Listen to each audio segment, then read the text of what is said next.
Today, I have something special to share with you. We've read many comments that the laptops we review are just too expensive for a lot of our viewers, and I totally get it, I really do. The truth is this, we've tried to find you cheap ones, but every one of them has just been e-waste. Performance so bad you couldn't run anything on them, or their screens dim and washed out. Until now, our recommendation has been to buy second-hand if your budget is around $300 or less. Well, today, I think we've finally found two laptops that are truly viable if you're shopping in that price range. Not without issue, but they are actually usable. Let me introduce you to the FreeBook, a 13.5-inch 2-in-1, and the MiniBook X, a 10.5-inch 2-in-1. Both are from CHUWI, a boutique maker of budget laptops. They approached us to do a sponsored video. Now, as you know, we don't do paid reviews on this channel, so I rejected their offer. But since their laptops looked so interesting, I had them send in two for a regular review. And I chose these two because I felt that they had unusually good displays for their price. Now, before I get into the review, only 17% of our viewers are subscribed. We want to make better videos for you, and we want to make more videos. That way we can cover all the devices you want us to review. And we can only do this with your support. So please get subscribed. It's something free and easy that you can do that will make a difference. The first thing that you'll notice about these laptops is how well they're built and how sharp they look. A clear step up from other super cheap devices. Portability is excellent. The FreeBook's weight is right in line with more expensive laptops with a similar size screen. The smaller MiniBook X, though, is something really special. It weighs less than a kilo. You may think it feels heavy when you hold it, but it's just dense given how compact the device is. When thrown in a backpack or a purse, this mini laptop is a joy to carry around. Compared to an iPad, the MiniBook X is thicker and noticeably heavier. The iPad is a little wider because of that larger 10.9-inch display. But keep in mind, the MiniBook X gives you a keyboard, which would be an additional thing to carry around with an iPad. Let's jump into performance though. Normally, when you spend $300 or less, you get some combination of an extremely slow processor, cripplingly low amounts of memory, and a slow eMMC storage drive. Something as simple as just browsing the web or writing a document just lags, and doing anything that requires performance takes an eternity. I am delighted to report that all three of these issues have been solved with these laptops. Both of them include Intel's N100 processor.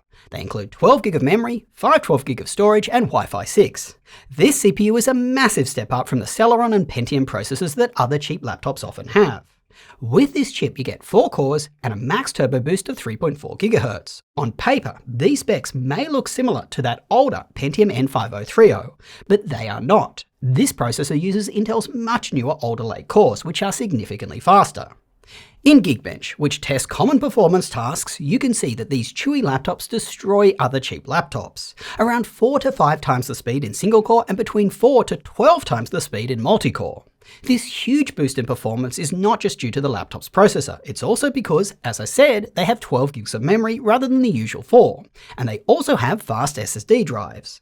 However, you can see from our graphs that these are no match for laptops that cost around $600 to $800. One of the reasons for this is that the 4 cores of the N100 chip are all efficient cores. The processors in more expensive laptops all have performance cores. Let's switch to Cinebench, which tests what these laptops are capable of when they're run at their max performance. You can see that these laptops once again destroy those older Pentium and Celeron machines. We're using an older version of Cinebench R23, as those other cheap laptops literally didn't have enough memory to actually run the latest version. If you do want to see our Cinebench 2024 results, here they are. As you can see once again, compared to common, more expensive laptops, these are still slow machines. Now, in real-world use, browsing the web and using common office applications, these were smooth enough. Significantly more usable than those other cheap laptops that I've been comparing these to, but I wouldn't go as far as calling these laptops snappy. Where you will notice them being slow is when installing programs or using any sort of performance applications. For these kind of things, go make dinner, you'll be waiting a while. One example of this was gaming. I played a couple of rounds of League of Legends on the laptop's native resolutions using high settings. I initially got a bit above 60 frames per second, which was promising. But the moment a teamfight happened, the FPS dropped to an unplayable 30. Given that League is an extremely old game, even light gamers should look elsewhere. During regular use, both these laptops are completely silent. Each of them do have fans, but you just can't hear them going unless you're doing something you shouldn't be, like running Cinebench. When it comes to heat you feel, the larger FreeBook never gets overly warm to the touch, and the smaller MiniBook X it only does when you do something like installing a program. Not a surprise since the MiniBook is just so tiny and it doesn't have a lot of airflow. Now, I haven't talked about their performance modes yet. That's because there really isn't a performance mode. Both balanced and best performance modes are pretty much the same thing. If you run on best power efficiency mode to conserve battery, the performance of these laptops is dropped. Given how meager their performance is to begin with, you may want to use one of their more powerful modes when on battery. This leads me to battery life. I have bad news for you. Even though these are low-powered processors, CHUWI has paired them with tiny batteries. Even in a simple video playback test with brightness dimmed to 200 nits, these just don't last all that long. The MiniBook X in particular, it's really bad. You only get a couple of hours, barely enough to watch a movie. And keep in mind, these results were tested on best power efficiency mode, which as I said, you may not want to use. Let's talk about these laptops' displays. Dim, washed out panels with inaccurate colors are the norm for cheap laptops. Not here. The FreeBook's panel is excellent. It gets very bright at almost 450 nits, its color reproduction is great, and it has a highest resolution of over 200 pixels per inch. Text looks nice and crisp, and we didn't detect any PWM flickering when lowering the brightness. Yay! The only real negative is that it is a 60Hz panel, but that is to be expected at this price point. The MiniBook's smaller 10.5-inch display just isn't as good, but it's still better than many laptops at this price point. Its brightness is decent at around 320 nits, and it is also a highest resolution panel given that its 1920 by 1200 pixels are condensed into such a small space.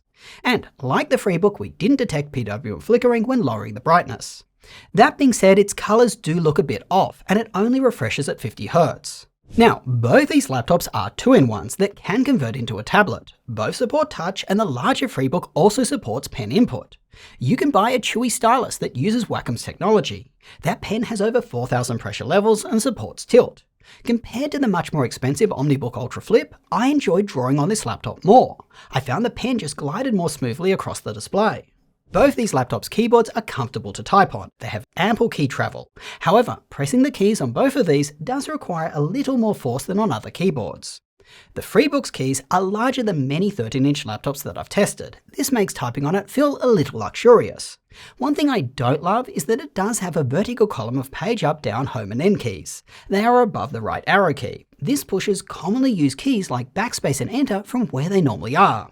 I had a lot of mispresses because of this, which was just annoying. If this is your only laptop though, you'll likely get used to it. The smaller MiniBook's keyboard doesn't have those extra keys, and the keys are as big as they could possibly be for such a small device. Both keyboards do have a 2-stage backlight, which worked well enough. There didn't seem to be an ambient sensor though, so you do need to manually turn the backlight on and off when you need it. Talking of sensors, you don't get any bells and whistles here like Windows Hello facial recognition or a fingerprint reader.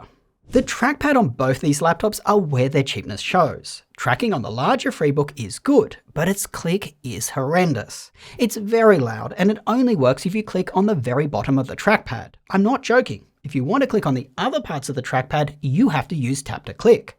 I normally don't do that. I like to physically press the trackpad down. Because of this, I found it hard to be accurate with this trackpad. It does require patience. The MiniBook X's trackpad is even more challenging. It not only carries across the same clicking problem, but its trackpad is tiny. Look, I'm going to call a spade here. You're going to enjoy these laptops so much more if you buy a mouse. Ports on both these devices are very limiting. You only get USB-C ports. The larger FreeBook has 3, 2 on the right side and 1 on the left. The smaller MiniBook just has 2 on the right. Our rep couldn't tell me their speed, so I tested them myself. I found that the right side ones are at least 5 gigabit speeds and do support an external monitor up to 4K 60. The port on the left side of the FreeBook seems to use the much older USB 2 400 megabit standard. Honestly, that port pretty much is cosmetic. It doesn't support charging like the ones on the right, and it's too far down the laptop. Plugging something into it will get in your way. For example, if you're left-handed and use a mouse, which you will want to do on these laptops. When it comes to speakers, the sound quality on both these laptops is fine. However, they really lack volume. The MiniBook X's speakers though are a tad worse than the FreeBooks as they are downward facing, so you lose additional volume if you're using it on a blanket, which you may want to do.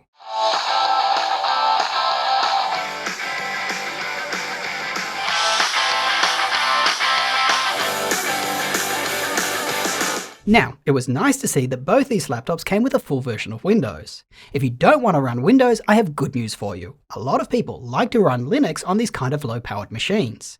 We tested Fedora 41 Beta and everything worked. Webcam, speakers, brightness up and down, their trackpads, you guys get it. Alright, one notable bit of bad news that I have to talk about. Our first FreeBook had an issue where when you power it up, it didn't turn on straight away. For up to 5 minutes, I would try holding down the power button, tapping it, opening and closing the lid, nothing would get this laptop to turn on. After enough tries, I was always able to get it to power back on, eventually. But this issue worries me, especially as it appears to be common. We found numerous reports on Amazon complaining about it. We reached out to CHUWI, who sent us a second unit, and it didn't occur on that one. It also never happened on our smaller MiniBook X, so it's certainly not all the units. This being said, CHUWI needs to address this. For buyers, where this is happening, CHUWI needs to make this right. I would therefore only buy one of these laptops if the store that you're buying it from offers hassle-free returns or a replacement if the device has this issue. This leads me to my conclusion, that CHUWI FreeBook and MiniBook X are light years ahead of the other cheap laptops that we've tested. At around the $300 mark, those laptops are absolutely e-waste, and selling them, it should be illegal. These laptops, on the other hand, are actually very viable for people who are budget constrained. In fact, when it comes to the FreeBook, if CHUWI just solved that power issue that I mentioned and perhaps put in a better trackpad and speakers, it would be a complete no-brainer of a purchase. Heck, it would put immense pressure on the larger brands. You get usable performance, a quality-feeling laptop, and a stunning display for a super cheap price. When it comes to the MiniBook X, Taylor and I fell in love with this device. Compared to an iPad, which starts at a similar price, the MiniBook X is more functional. It has a keyboard and runs the full version of Windows or Linux. Yay! On the flip side, the iPad is far better for consuming media. Better display, better speakers, and it is snappier. The MiniBook is like one version away from being a device that never leaves my side. All CHUWI has to do is put in a larger battery, a better display, speakers and trackpad, and it would be there. In fact, using this device just opened up my eyes to these mini laptops. We're going to get more of them in for review in 2025. And with that said, make sure to get subscribed so you won't miss our upcoming videos. If you want to get a great deal on one of these CHUWI laptops, head on over to our website at justjosh.tech. You'll get 10% off. We also list all the laptops we recommend for different types of buyers and where to go to get the best deals on them. Till next time, go do something awesome with your day, and I will catch you later.